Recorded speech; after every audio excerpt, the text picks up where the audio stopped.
January 18th, a big windstorm hit Salt Spring Island, the Gulf Islands, and parts of Vancouver Island. Power was lost, and you can hear our neighbor's generator going in the background. Chickens don't seem to mind, though. It's all the same to them.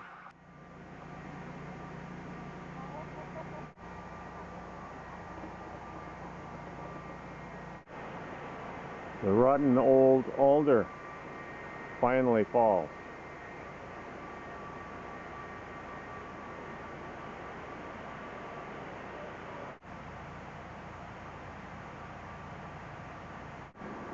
And up the driveway, more destruction.